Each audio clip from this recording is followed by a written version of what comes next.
नमस्कार, मैं ज्योतिषी मंजूश्री। कैसे हैं आप सब? उम्मीद है आप सब अच्छे होंगे। आप अपनों और अपना ध्यान जरूर रख रहे हैं, रखना भी चाहिए। कई लोगों का प्रश्न होता, बार बार मुझे एक ही प्रश्न पूछते हैं कि हनुमान चालीसा किस तरह से पढ़े, कब पढ़े और कैसे करें, इसका तरीका क्या है। सही तरीका जानने के लिए कई बार लोगों ने मुझे फ़ोन किया, कई बार मुझे लोग मैसेज भेजते हैं, पर्सनल मैसेज करके भी पूछते हैं कि मैडम इसका तरीका बता दीजिए। हनुमान चालीसा तो पढ़ते हैं लेकिन तरीका क्या होना चाहिए। तो आज मैं आपको छोटी सी कथा सुनाती हूँ। हनुमान चालीसा सबसे पहले कहाँ पढ़ा गया था, किसने पढ़ा था और किस तरह पढ़ा था, क्या साधन था उनके पास। तो हनुमान चालीसा के बारे में आज आपको पूरा डिटेल जानकारी मिल जाएगी। देखिए, सबसे पहले आप किसी की भी चालीसा, दुर्गा चालीसा करिए, हनुमान चालीसा करिए, सबसे पहले आपके मन की जो भावना ना वो बहुत अच्छी होनी चाहिए। आप अगर मन की भावना आपका बहुत अच्छा है, आप कोई भी सौदा नहीं कर रहे हैं या मेरा ये काम कर दीजिए, मेरा वो काम कर दीजिए, तो मैं हनुमान चालीसा कर रहा हूँ या मैं इतने दिन तक पढ़ूंगा तो मेरा हनुमान चालीसा सिद्ध हो जाएगी, हनुमान जी मुझे साक्षात दर्शन देंगे, ऐसी कोई मन में भावना मत रखिएगा। आपकी भावना खाली निर्मल होना चाहिए, स्वच्छ होना चाहिए। आप देखेंगे आपको साक्षात हनुमान जी का दर्शन मिलेगा। अब है कि आपको ये बताओ कि हनुमान चालीसा किसने पढ़ा था और कब पढ़ा था। हनुमान चालीसा के बारे में कहा जाता है कि ये हमारे बाबा तुलसीदास ने सबसे पहले हनुमान चालीसा की उन्होंने रचना की थी। तुलसीदास जी वो हैं जो हमारे रामचरितमानस के जिन्होंने लिखा था, जिस ग्रंथ को उसने लिखा था। ये ग्रंथ के बारे में एक छोटी सी कहानी है। जब तुलसीदास ने ये ग्रंथ लिखा था रामचरितमानस का, तो काशी में बहुत सारे संत थे। उनका कहना था कि आपका ये ग्रंथ हम उपयोग नहीं करेंगे क्योंकि आपकी जो ये भाषा है ये ग्रामीण भाषा है, इसमें संस्कृत की भाषा कम है। तो उन्होंने कहा नहीं नहीं, ये तो मैं बहुत राम जी को साक्षात मैं बनाया हूँ, राम जी के शरण में जाके बनाया हूँ, राम जी ने मुझे बोला है तो मैं इसको बनाई। ये मैं बहुत मुश्किल से और बहुत तरीके से इसको बनाया हूँ, प्लीज आप लोग इसको ग्रहण कीजिए और इसका उपयोग करिए। तो लोग बोले नहीं, ऐसा करते हैं कि जितने भी ग्रंथ आए हैं, अदर साधुओं से भी ग्रंथ आए, वो सारे एक कमरे में बंद कर देंगे और सबसे नीचे तुलसीदास का जो रामचरितमानस है उसको रखा गया। सबसे नीचे उनका ग्रंथ का और दरवाजा बंद कर दिया गया। अब फिर लोगों ने कहा, जो जितने भी संत, उन्होंने कहा तुलसीदास जी को, तुम तो कहते हो कि राम के तुम बहुत करीब हो, अगर राम के करीब हो तो आपका जो ग्रंथ है सबसे ऊपर आ जाएगा, तो हम मान जाएंगे कि हाँ ये रामचरितमानस का जो ग्रंथ है आपका एकदम सही है, हम इसका उपयोग करेंगे। रात होता है, दूसरे दिन सुबह जब मंदिर का दरवाजा खोला जाता है कमरे का, तो देखा जाता है कि रामचरितमानस सबसे ऊपर रखा गया। ये जैसे ही होता है तो पूरे शहर, पूरे राज्य में तुलसीदास जी का प्रचार होने लगता है कि बहुत बड़े संत है, ये बहुत बड़े बाबा है जिन्होंने रामचरितमानस लिखा, और ये बहुत उनका प्रसिद्ध मतलब लाभ हो जाता है, चारों जगह में उनका नाम फैल जाता है। बाबा तुलसीदास के बारे में इतना फैलता है कि अकबर जो थे, जो उस समय जो राजा थे अकबर, वो कहते हैं कि अच्छा ये कौन संत है, इनको बुला के लाओ, इनको बुला के लाओ, मैं इनसे मिलना चाहता हूँ। उन्होंने अपने दरबार के कुछ लोगों को भेजा कि जाओ देख के आओ ये कौन है और उनको पकड़ के लाओ। तो वो जाते हैं, तुलसीदास जी के बताते हैं कि भाई आपको तो राजा ने बुलाया, आप चलिए, आपसे मुलाकात करना चाहते हैं। तो तुलसीदास जी ने ये कहा कि देखिए मैं जाके क्या करूंगा, मेरा क्या काम है वहां पर, मैं तो एक साधु संत इंसान हूँ, मुझे राजनीतिक में कोई ये नहीं, इंटरेस्ट नहीं है, और ना ही मेरे को राज दरबार में मेरे को जाना है। मैं अपने राम से ही खुश रहता हूँ और राम को लेके मेरी पूरी जिंदगी चलती है, मुझे और किसी चीज की जरूरत नहीं है। ऐसे करके तुलसीदास जी जाना नहीं चाहते। जब ये अकबर पर खबर जाता है कि तुलसीदास जी नहीं आए हैं, तो लोगों जो जितने भी उनके जो इर्द गिर्द जो लोग हैं, उन्होंने कहा देखिए तुलसीदास जी को घमंड हो गया, वो आपसे मुलाकात करना नहीं चाहते। अकबर को गुस्सा आता, अकबर बोलता ठीक है, तुलसीदास जी को बुला के लाओ और उनको कैद कर दो। तुलसीदास को बुला के लाते हैं और तुलसीदास जी को उनको कैद कर देते हैं। तुलसीदास जी को कैद तो कर देते हैं, एक ऐसी कोठरी, अंधेरी कोठरी में रखा जाता है, ना कोई साधन होता, ना कोई पानी होता, ना अगरबत्ती होता, ना दिया होता, कुछ नहीं होता। अब मैं आपको मूल मुद्दे में आती हूँ कि आपने कहा कि हनुमान चालीसा कब पढ़ना चाहिए। जब तुलसीदास को कैद कर दिया जाता है तो तुलसीदास जी का मन में बहुत खराब लगता है। उन्होंने कहा कि मैं पूरी जिंदगी राम के शरण पे रहा हूँ, आज मेरी ये स्थिति क्यों है, इन्होंने मुझे कैद क्यों कर दिया, राम जी आप बताइए, इन्होंने मुझे कैद, मुझे कैसे निकलना, आप ही बताओ, मैं यहाँ से कैसे निकलूंगा। तो वो वहां पर बैठ के उनके मन में जो आया हनुमान चालीसा, उन्होंने वो हनुमान के, कई लोग कहते हैं कि तुलसीदास जी हनुमान के एक अंश हैं, खैर ये अलग बात है। लेकिन कहते हैं कि हनुमान उनके अंदर बसता था, उन्होंने हनुमान जी का चालीसा उसी समय पढ़ा। ना उनके पास आसन था, ना अगरबत्ती थी, ना पानी का लोटा था, ना फूल था, ना चावल था, कुछ नहीं था। वो एक जगह पर बैठ गए और हनुमान जी का चालीसा पढ़ना शुरू किया। उन्होंने वो बोलते गए और हनुमान चालीसा होने लगा। जय हनुमान ज्ञान गुण सागर, जय कपीसतु लोक उजागर, रामदूत अतुल बल धामा, अंजनी पुत्र पवन सुत नामा। ये वीर रस में ये बोलते गए, ऊंची ऊंची आवाज में बोलते गए, बोलते गए अपने आंख बंद करके हनुमान जी के एकदम कंटिन्यू चालीसा करने लगे। इसी बीच में क्या होता है, हनुमान जी के चमत्कार देखिए।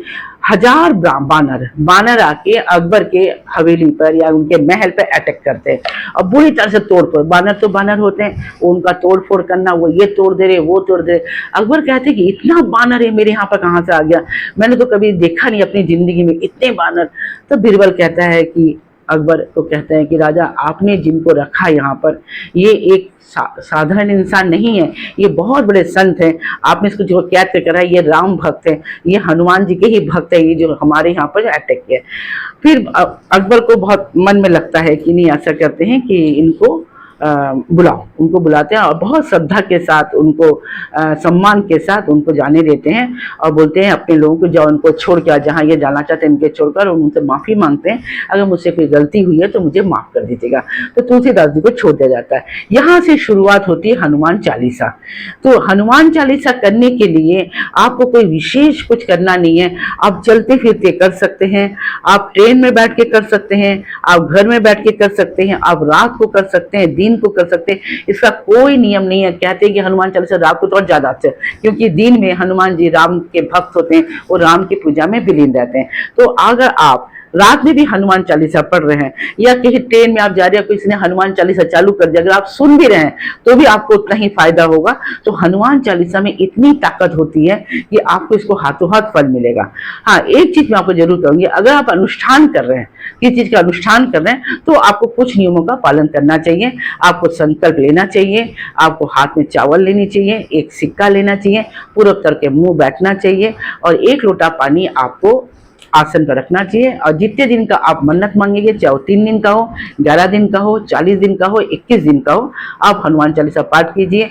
आखिरी में जो पानी आपका बचता है, जो पानी आपका लोटे में होता है, उस लोटे के पानी को आप पूरे घर में छिटक दीजिए, अपने ऊपर छिटिए, घर में कोई बीमार उनको सेवन करवाइए, खुद सेवन करिए, बाकी पानी को आप किसी पेड़ और वृक्ष में दे सकते हैं। कुछ नियम है जो अगर आप अनुष्ठान करें तो करें, नहीं तो अगर आप हनुमान चालीसा अपने मन की भावना से आप करेंगे, आप देखेंगे हनुमान चालीसा आपको हाथों हाथ इसका फल देगा। छोटा सा एक उदाहरण मैं अपने जीवन का कहती हूँ कि मेरे एक प्रॉपर्टी था, छोटा सा एक प्रॉपर्टी था, बहुत बड़ी नहीं, एक मकान था हमारा जो हमको बेचना था। तो हमारी बेटी के एजुकेशन के समय, हायर एजुकेशन में हमको जरूरत पड़ा उस मकान को बेचने का।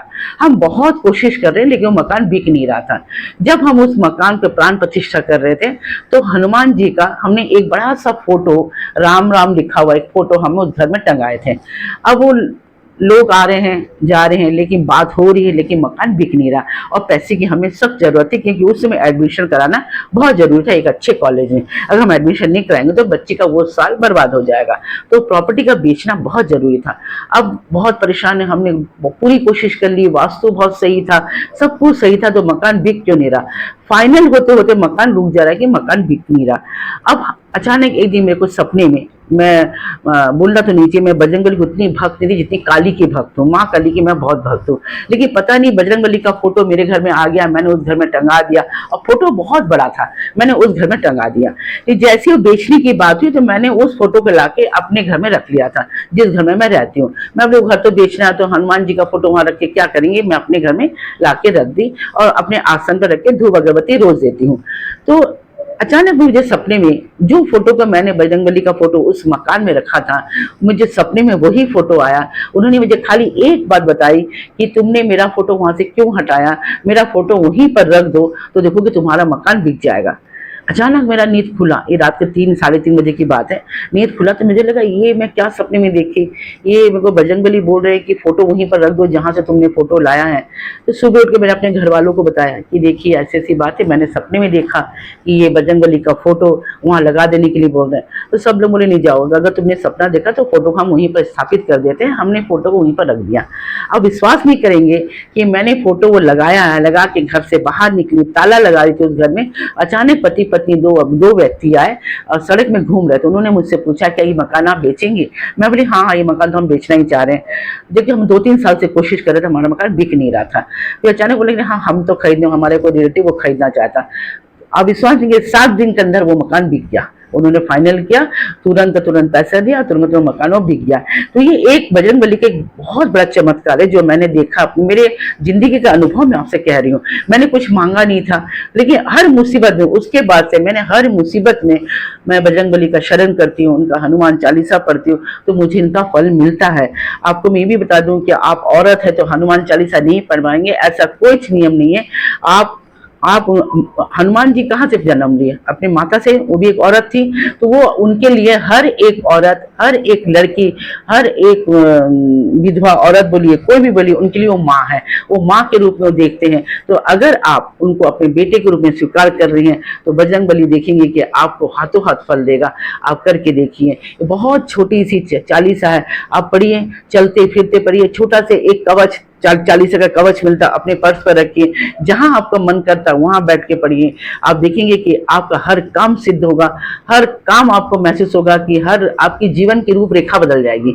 आप करके देखिए, हनुमान चालीसा में इतनी ताकत है। खासकर ये 2025 जो मंगल का समय है, ये बजरंगबली का वक्त है। कहते हैं कि कलयुग में एक बजरंगबली है जो जागृत हालत में है।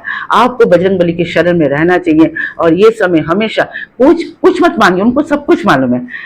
आपको शायद उनका पता नहीं मालूम, लेकिन उनको आपका पता मालूम है, आप क्या चाहते हैं, आपकी क्या तकलीफ है, वो हर चीज जानते हैं। बस आपको मन की श्रद्धा के साथ उनकी आराधना करना है। आप करके देखिए, आपको उसको हाथों हाथ फल मिलेगा।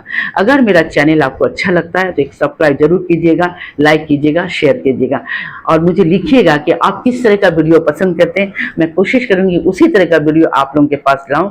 नमस्कार।